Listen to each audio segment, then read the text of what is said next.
All right, look, welcome back to All This Math. This is Professor Parker. I got Asada Shakur on my hoodie.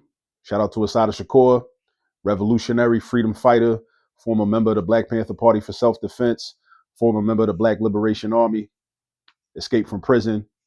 You know, I highly recommend her autobiography, Asada, an autobiography. Go grab yourself a copy. Here you go, right here. Also, that's another picture of this sister right there. All right. So now that we got that out the way, let me also say this. Make sure you're subscribed to the All This Math YouTube channel. Make sure you like the video, right? If you're watching the video, go ahead and like the video, man. Just tap the thumbs up to like the video. All right. Also drop a comment down below in the comment section, especially if you have a question about something that I explained that didn't quite hit. It didn't quite click. It didn't quite fully make sense. You might need a different type of explanation. Or if you have some other problems that you might need help with, drop that in the comments too. If you want to see certain types of algebra problems, arithmetic, geometry, pre-calculus, calculus, stats, whatever it may be, drop that in the comments. All right. Also, share the video.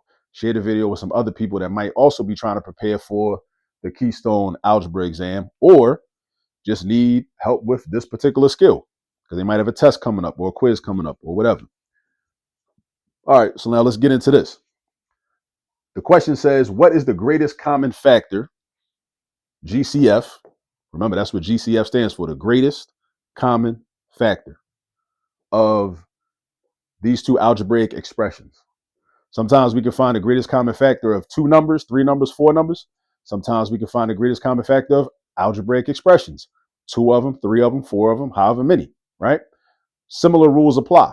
Here we have algebraic expressions. We got 12x to the third power, y to the fifth power.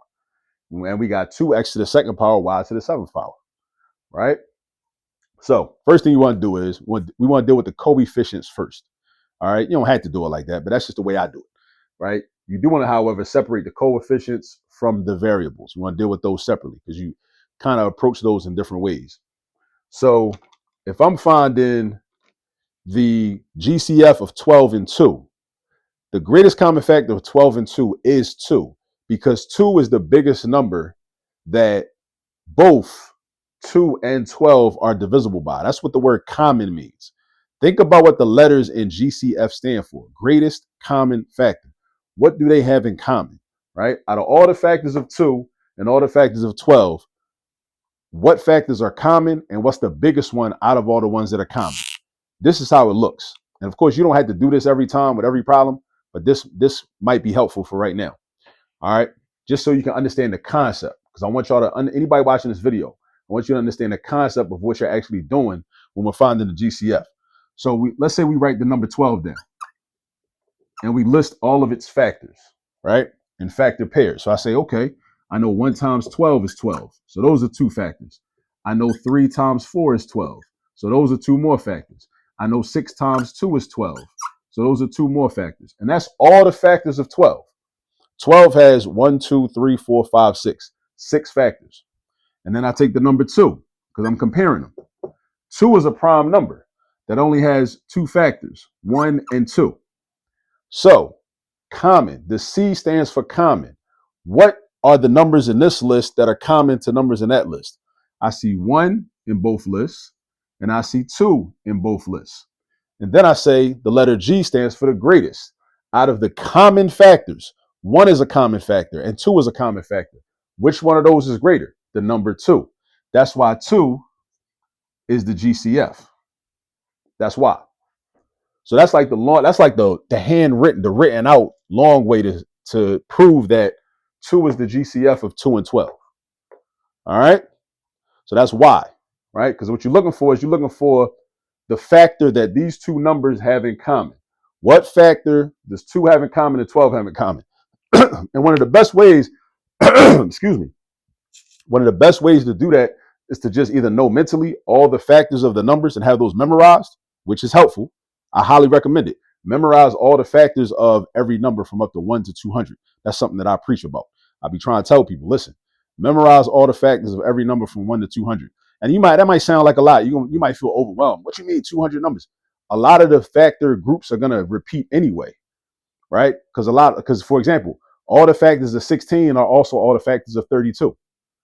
All the factors of 32 are part of the group of factors of 64.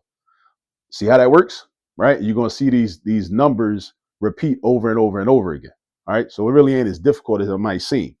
All right, but look, if you have all the factors memorized, then you can easily just in your head just know, oh, okay, well, 2 has to be the greatest common factor of 2 and 12 because of this list right here. What number is in both lists? That means what's common. And what's the bigger number? Out of 1 and 2, the bigger number is 2. All right. Now, get to the variables. Now, the variables is kind of the easy part. With the variables, you look for variables that show up in both expressions. The variable, it's not like the LCM. The variable must show up in both expressions. It must show up in both expressions.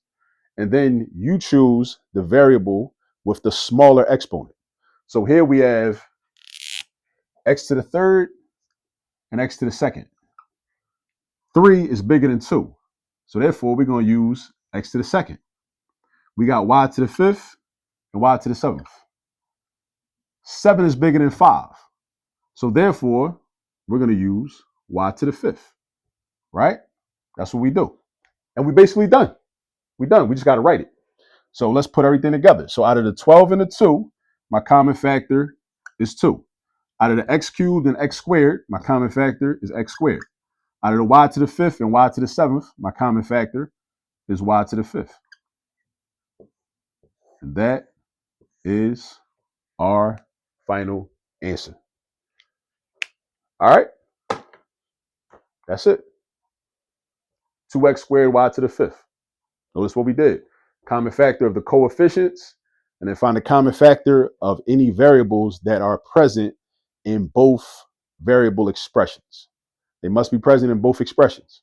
All right. If there was a random z in this expression, z would not be part of your common factor because it's not present in both expressions.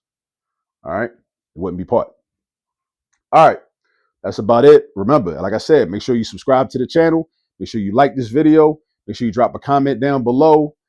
A comment about, whether it's a question about this process or some other types of questions you would like to see videos on. Or just you want to show appreciation. Don't hate. Don't show no hate in the comments. I'm gonna delete it anyway. You know what I'm saying? But but yeah, and also share the video with some other people. All right. I'll see y'all later.